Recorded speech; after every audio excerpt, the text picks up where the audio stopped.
वालेकुम। Lahore goat farm की तरफ से हम आपको खुश आमदीद कहते हैं एक नई वीडियो के साथ। बराए मेहरबानी हमारे चैनल को सब्सक्राइब करें और लाइक करें और हमें कमेंट्स में एंड पे ज़रूर बताइएगा कि आपको ये हमारी वीडियो आज की कैसी लगी है। आज हम मौला कैटल वालों के पास आए हैं और ये अपना खुद सैलेज वगैरह तैयार करते हैं और इन्होंने ईद के लिए बछड़े वगैरह भी पाले हुए हैं। तो हम इनसे पूछते हैं कि ये अपना जो सैलेज तैयार कर रहे हैं ये इस पे इनकी क्या लागत आती है और ये इसको कैसे तैयार करते हैं और ये अपना क्यों तैयार कर रहे हैं, ये बाज़ार से क्यों नहीं ख़रीद ले। इसलिए आए हम अब आपकी इनके ओनर से बात करवाते हैं। अस्सलाम वालेकुम। वालेकुम अस्सलाम। क्या हाल है आपका? अल्लाह का शुक्र जनाब। जी, सबसे पहले तो आप नाम बताएं, आपका नाम क्या है? मेरा नाम मोहम्मद तालिब है। मौला कैटल फार्म हमारे फार्म का नाम है। अच्छा, तो आप क्या करते हैं? हमारा ये बछड़ों का काम है जो ईद पे हम सेल करते हैं। अच्छा, ईद पे। तो ये आप बता रहे थे कि आप सैलेज वगैरह भी अपना खुद तैयार कर रहे हैं। जी हाँ, अल्लाह का शुक्र है, हम खुद अपना सैलेज तो तैयार क्या करते वजह बनी आप अपना क्यों तैयार करें? हालांकि ये बाज़ार से भी मिलता है तो फिर भी आप अपना तैयार करें, इसकी क्या वजह है? एक तो बाज़ारों ਜਿਹੜਾ ਤੁਸੀਂ ਸੈਲਜ ਲੈਂਦੇ ਹੋ ਉਹਦੀ ਕੁਆਲਿਟੀ ਬਿਹਤਰ ਨਹੀਂ ਹੁੰਦੀ। ਅਸੀਂ ਜਿਹੜਾ ਆਪਣਾ ਸੈਲਜ ਬਣਾਉਂਦੇ ਇੱਕ ਤੇ ਇਹਦੇ ਵਿੱਚ ਰੇਟ 'ਚ ਘੱਟ ਹੁੰਦਾ ਤੇ ਦੂਸਰਾ ਜਿਹੜਾ ਹੁੰਦਾ ਨਾ ਸਭ ਤੋਂ ਜਿਹੜਾ ਇਹਦੇ ਵਿੱਚ ਹੈਗਾ ਬਿਹਤਰ, ਇਹਦੀ ਕੁਆਲਿਟੀ ਬਿਹਤਰ ਹੁੰਦੀ ਹੈ। ਜਿਹੜਾ ਅਸੀਂ ਆਪਣੇ ਜਾਨਵਰ ਨੂੰ ਖਵਾਉਂਦੇ ਹਾਂ ਤੇ ਉਹਦੇ ਨਾਲ ਜਾਨਵਰ ਮੋਟਾ ਤਾਜ਼ਾ, ਉਹਨੂੰ ਹਜ਼ਮ ਕਰਨ 'ਚ ਆਸਾਨੀ, हर चीज़ ਇਹਦੇ ਵਿੱਚ बेहतरीन ਹੈਗੀ है। तो आपके कहने का मतलब है जो बाज़ार से मिल रहा है वो उसकी क्वालिटी इतनी अच्छी नहीं है जितनी आप खुद तैयार कर हाँ रहे हैं। जी, ਉਹਦੇ ਵਿੱਚ ਅਗਰ ਸੈਲਜ ਤੁਸੀਂ ਤਿਆਰ ਕਰਨਾ ਹੈ ਤੇ ਜਾਨਵਰਾਂ ਨੂੰ ਤੁਸੀਂ ਦੇਣਾ ਸੈਲਜ ਤੇ ਉਹਦੇ ਵਿੱਚ ਸਭ ਤੋਂ ਮੇਨ ਚੀਜ਼ ਜਿਹੜੀ ਹੋਣੀ ਚਾਹੀਦੀ ਉਹ ਹੋਣੀ ਚਾਹੀਦੀ ਹੈ ਤੁਹਾਡੇ ਕੋਲ ਪਕਾਵੀ ਮਕਈ। ਤੇ ਪਕਾਵੀ ਮਕਈ ਦਾ ਇਹ ਸਭ ਤੋਂ ਵੱਡਾ ਸਾਨੂੰ ਬੈਨੀਫਿਟ ਹੁੰਦਾ ਹੈ ਕਿ ਇਹਦੇ ਵਿੱਚ ਸਿੱਟਾ ਹੁੰਦਾ। ਇਹ ਦੇਖੋ ਨਾ ਤੁਸੀਂ, ਇਹ ਜਿਹੜਾ ਸਾਡੇ ਕੋਲ ਇਹ ਸਿੱਟਾ ਹੈਗਾ, ये इनको खोल के दिखा दें आप सिट्टा। सिट्टा दूधिया सिट्टा हैगा इस टाइम।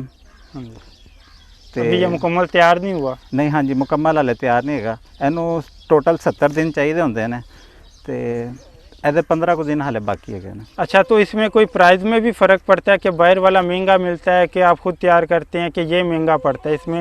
हाँ जी, बाज़ार वाला ਤੁਸੀਂ ਲੈਂਦੇ ਹੋ ਉਹ 10 ਤੋਂ 12 ਰੁਪਏ ਤੁਹਾਨੂੰ ਕਿਲੋ ਦਾ ਮਿਲਦਾ ਹੈ। ਇਹ ਤੁਸੀਂ ਖੁਦ ਤਿਆਰ ਕਰਦੇ ਹੋ ਤਾਂ 3 ਤੋਂ 4 ਰੁਪਏ ਕਿਲੋ ਤੁਹਾਨੂੰ ਪੈਂਦਾ ਹੈ। अच्छा, ਸਭ ਤੋਂ ਇੱਕ ਤੇ ਇਹ ਤੁਹਾਨੂੰ ਸਸਤਾ ਵੀ ਪੈਂਦਾ। ਦੂਸਰਾ ਜੋ ਤੁਸੀਂ ਆਪ ਬਣਾਉਂਦੇ ਹੋ ਤੁਹਾਨੂੰ ਪਤਾ ਹੈ ਕਿ ਅਸੀਂ ਇਹਦੇ ਵਿੱਚ ਕਿੰਨਾ ਸਿੱਟਾ ਇਸਤੇਮਾਲ ਕੀਤਾ ਹੋਇਆ ਹੈ। ਇਹਦੇ ਵਿੱਚ ਗ਼ਜ਼ਾਇਤ ਵੀ ਇਹਦੀ ਭਰਪੂਰ ਹੁੰਦੀ ਹੈ।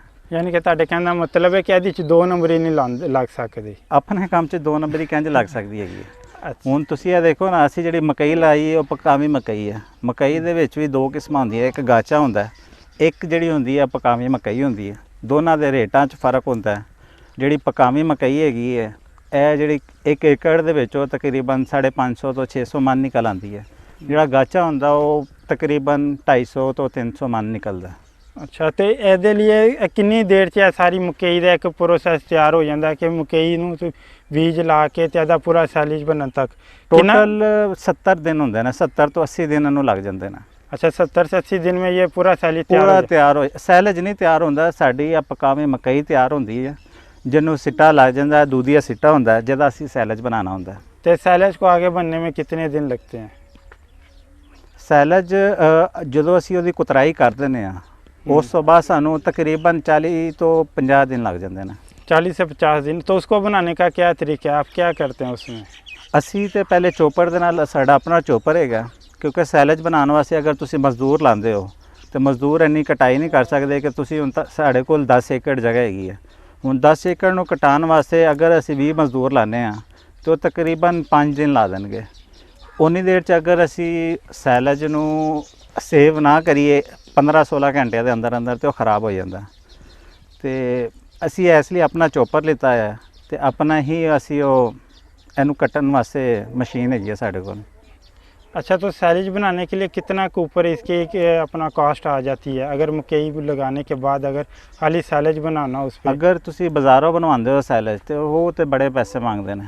ਇੱਕ ਤੇ ਉਹ ਸਭ ਤੋਂ ਵੱਡੀ ਹੈਗੀ ਉਹ ਤੇ ਪਹਿਲੇ ਤੇ ਉਹ ਕਹਿੰਦੇ ਜੀ ਕਿ ਫਸਲ ਤੁਹਾਡੀ ਕਿੰਨੀ ਹੈ। ਅਗਰ ਤੇ ਉਹ ਕੋਈ 20 ਕੁ ਕਿੱਲੇ ਹੁੰਦੀ ਹੈ ਤੇ ਉਹ ਆਉਂਦੇ ਨੇ ਤੇ ਉਹਨਾਂ ਦਾ ਰੇਟ ਫਿਰ ਵੀ ਕਾਫੀ ਜ਼ਿਆਦਾ ਹੁੰਦਾ। ਅਗਰ ਉਹ 1 ਏਕੜ ਨੂੰ ਆਉਂਦੇ ਨੇ ਤੇ 18 ਤੋਂ 20 ਹਜ਼ਾਰ ਰੁਪਏ ਉਹ ਲੈਂਦੇ ਨੇ।